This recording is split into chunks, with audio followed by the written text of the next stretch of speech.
From the campus studios of Saarland University, this is Ropecast, a lighthearted podcast for learners of English, with Roger Charlton and Peter Tischer. Welcome, Ropecast listeners, to another Ropecast on the subject of English gardens. So today again, I have as my guest in the studio Peter, one of our experts on gardens, who's taken many Germans and a few other people to visit English gardens, and he's going to tell us again today what is attractive about them. Welcome back, Peter. Well, good morning.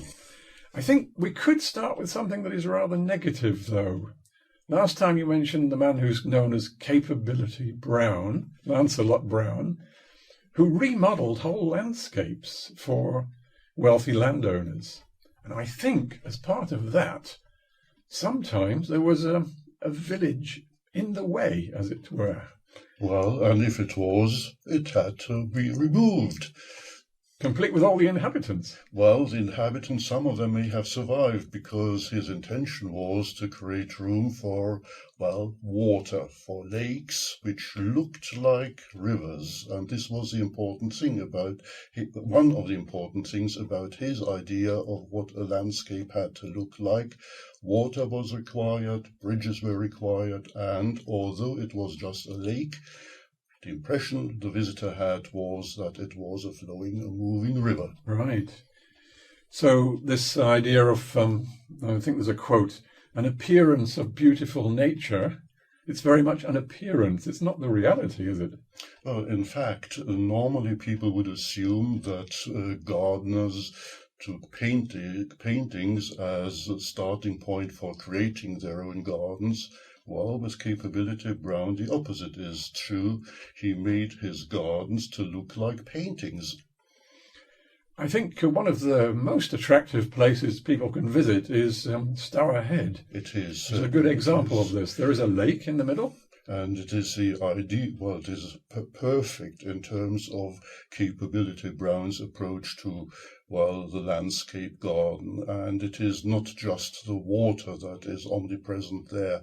It is the paths leading around the water, and there are all kinds of buildings, grotto, and, what people will utterly miss there is flowers again.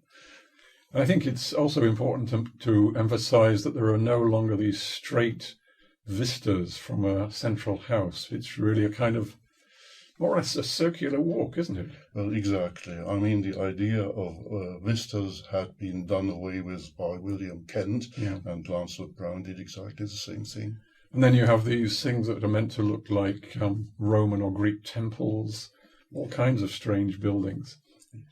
Well, and later on, absolutely strange buildings were added, follies, les folies, as the French call them, absolutely purposeless structures meant to embellish gardens. Right. So it's something for the eye to look at, something to catch the eye. Eye catchers, yes, that's exactly. it. Instead of vistas, you have got such things. Yeah. If we move on into the 19th century, one of the great influences then was the fact that the British Empire was expanding rapidly and people were exploring other parts of the world and, among other things, bringing back plants. Exactly, and plant hunters have been with us since the 17th century already. I mean, the Tradescents, for example, who basically started this tradition, and further on it became a very popular thing for royalty, but also for nobility to make use of something like, which I would call upmanship, having the rarer plants and more extraordinary plants in their own gardens. And of course, there's this wonderful collection at Kew Gardens, just on the edge of London. Well, this is something that is a very important aspect. Royalty. I mean, in France, we were speaking last time about the French court, Louis XIV, and so on, Versailles. Well, English kings, they also, or British kings, whatever you may call them, they also wanted to be owners of beautiful gardens, and Kew Gardens is a garden that we basically owe to George II. Yes. The other thing, I think, in the 19th century is new technology. So as in Kew, so in some smaller gardens, we now get greenhouses or glass houses. Well, those glass houses, we should really mention a man who disappeared too early, Prince Albert. Oh, yes. And when he organized the first great exhibition in 1851, well, the main attraction really was in Hyde Park, Crystal Palace. And when you hear the word Crystal Palace, people cannot imagine, normally they don't imagine how huge it was. And it was, among other things, meant to be a place where rare exotic plants could be seen for the first time. Yes. Because hundreds of thousands of people visited it. The other thing about the Victorians, they used their technology to heat these glass houses so that all kinds of really quite exotic plants could survive. And there were kinds of mini glass houses, if you accept this term. For example, there's something like a beautiful garden, the Lost Gardens of Heligan. In Cornwall. In Cornwall, where you even today can see, what amazing amount of work was done in order to have room for pineapples. So they planted and harvested their own pineapples there. Yes.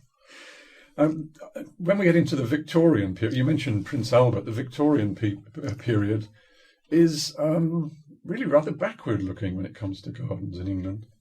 Well, to a certain extent it is, because formality was reintroduced, and an important moment as far as the English garden is concerned was when William and Mary became King and Queen of England. When they arrived from Holland, they introduced a kind of combination of informality, English type, and formality, French type. And this can be seen at Hampton Court Palace. Ah, yes. Again, just on the edge of London. Well, I think we will take a break now, Peter. We still haven't quite reached our own period, so we'll come back to that another time. But thank you for joining us today. You're welcome. And goodbye, listeners. You've been listening to Ropecast, brought to you by Saarland University, featuring Roger Charlton and Peter Tischer. Tune in for the next edifying episode on your podcast dial.